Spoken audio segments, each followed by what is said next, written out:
RBI assistant manager राजभाषा की परीक्षा तिथि आपको पता है 21 मई 2022 है। उसके एडमिट कार्ड भी आ चुके हैं। अगर आपने डाउनलोड नहीं किए हैं तो उसका लिंक आपको वीडियो के डिस्क्रिप्शन में मिल जाएगा, आप डाउनलोड कर सकते हैं। वैसे भी हमने कम्युनिटी पर एक स्टोरी शेयर कर दी थी। अब बात करते हैं बैंकिंग ट्रांसलेशन की। तो इसी विषय पर इससे पिछली जो वीडियो थी वो पहली ही वीडियो थी हमारी, ये पार्ट 2 है।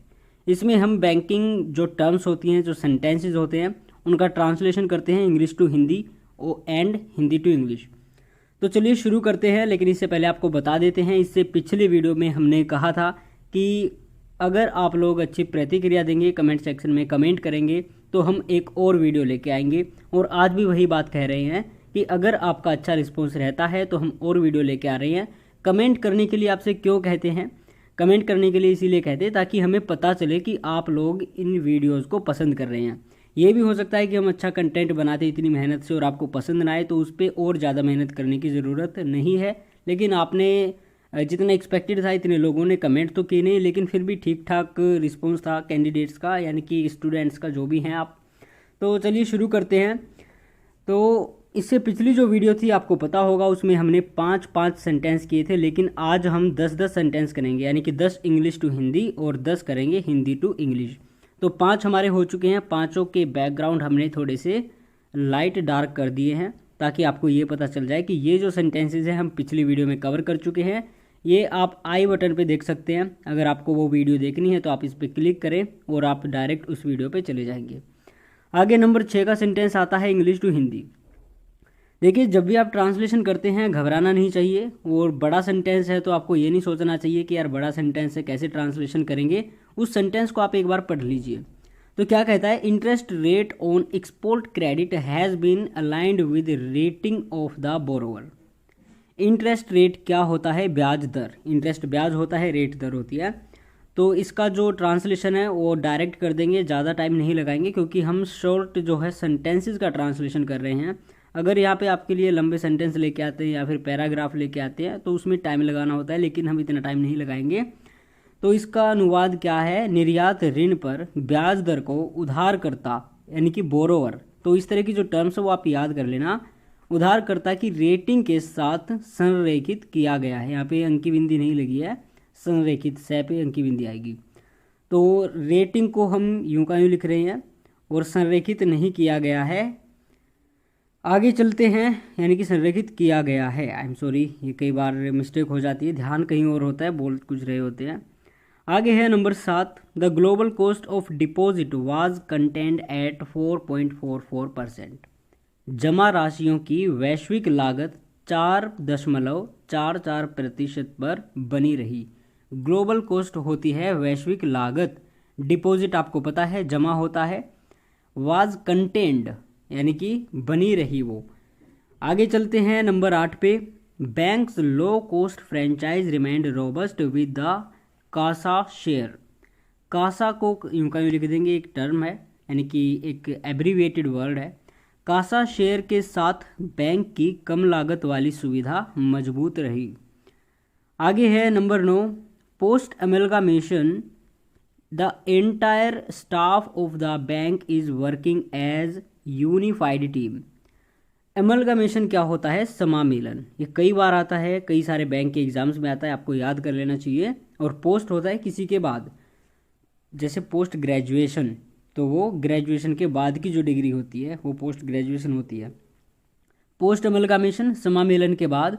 The entire staff of the bank, bank का पूरा स्टाफ, स्टाफ को आप जो कहते हो लिख सकते हैं, is working as a unified team, एक संगठित, यानी कि यूनिफाइड होता है संगठित टीम के रूप में कार्य कर रहा है।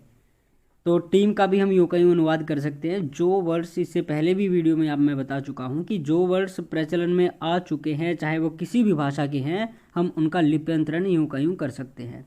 वैसे लिप्यंतरण यूं का यूं ही होता है।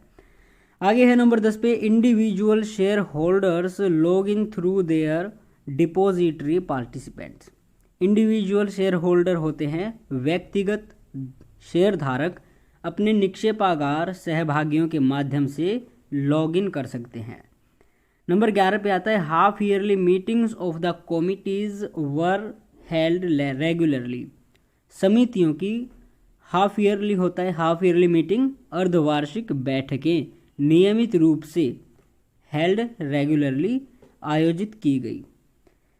आगे आते हैं नंबर 12 पे। The company is a profit making company from the first year of its operations. Company अपने परिचालन के पहले वर्ष से ही लाभ अर्जित करने वाली कंपनी है। नंबर 13 पे आता है the bank continues its efforts to add product diversification and digitalization in order to enhance its services. Bank अपनी सेवाओं को बढ़ाने के लिए उत्पाद विविधीकरण और डिजिटलीकरण के अपने प्रयास जारी रखे हुए है। आगे है, फिर से अमलगामेशन देखने को मिल गया है। Amalgamation of security solutions of the merging entities, विलयकर्ता संस्थाओं को के सुरक्षा समाधान का समामेलन।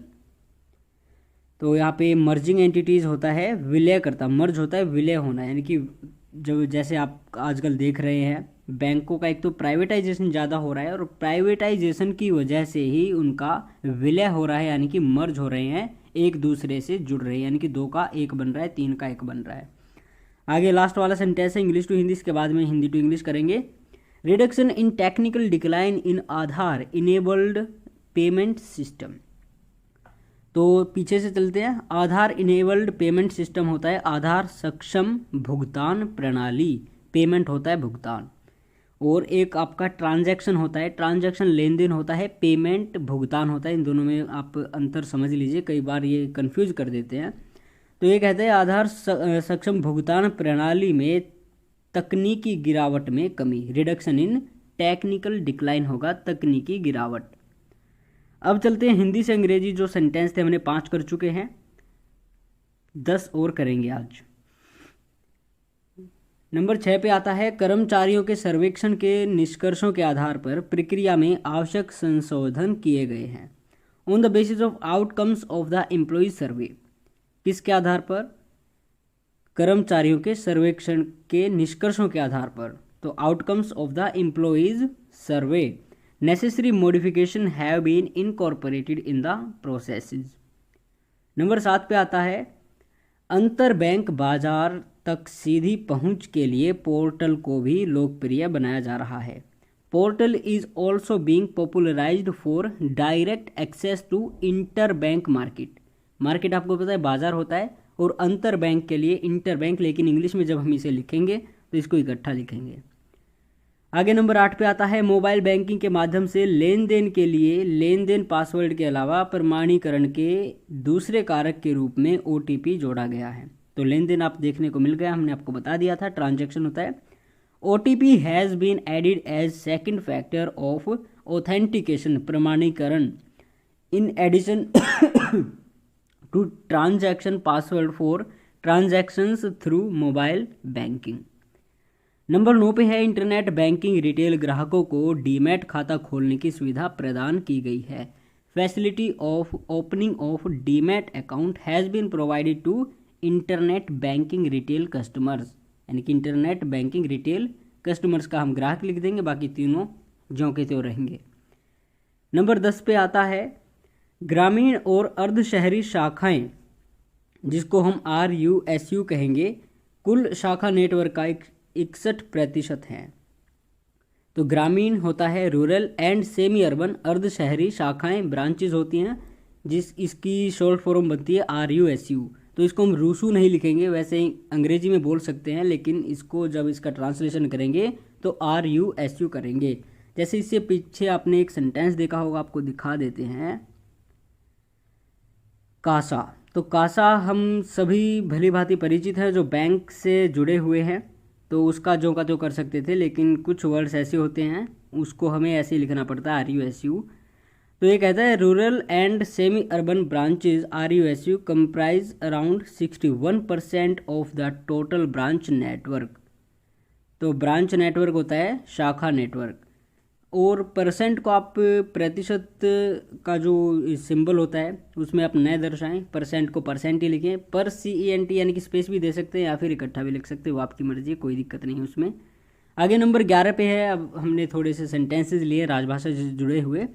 समिति की बैठक की अध्यक्षता प्रबंध निदेशक एवं सीईओ महोदय करते हैं। The meetings of the committee of are presided by managing director, यानी प्रबंध निदेशक एवं सीईओ। तो सीईओ को जो का तो लिख देंगे। आगे नंबर 12 पे है, राजभाषा से जुड़े आगे सेंटेंस आएंगे आपके लिए। बैंक राजभाषा हिंदी के कार्यान्वयन में सदैव अग्रणी रहा है। The bank has always been a pioneer, pioneer होता है अग्रणी रहना, यानी कि अग्रणी होना। इन द इम्प्लीमेंटेशन, कार्यान्वयन होता है इम्प्लीमेंटेशन, बहुत यूज़ होता है ये वर्ड, आप ऐसे वर्ड्स को हाईलाइट करके रखें, हालांकि हमने किए नहीं है। Of the official language Hindi, official language आपको पता है राजभाषा हो जाएगी इन द बैंक। आगे नंबर 13 आता है, डेबिट कार्ड पर ग्राहक का नाम हिंदी में प्रिंट कराने की सुविधा प्रदान की गई।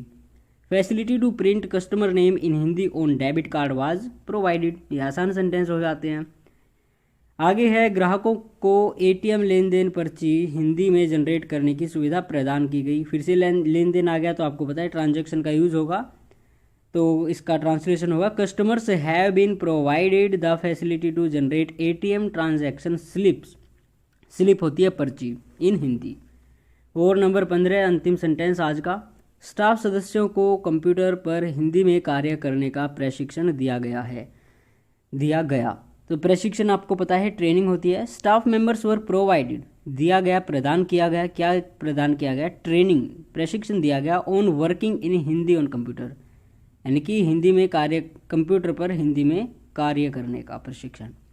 तो ये 15 सेंटेंसेस थे। हालांकि इतनी डिटेल में हम जाते नहीं हैं, तो आप इनको आराम से समझ जाते होंगे, क्योंकि ये वन लाइनर्स ही हैं एक तरह से।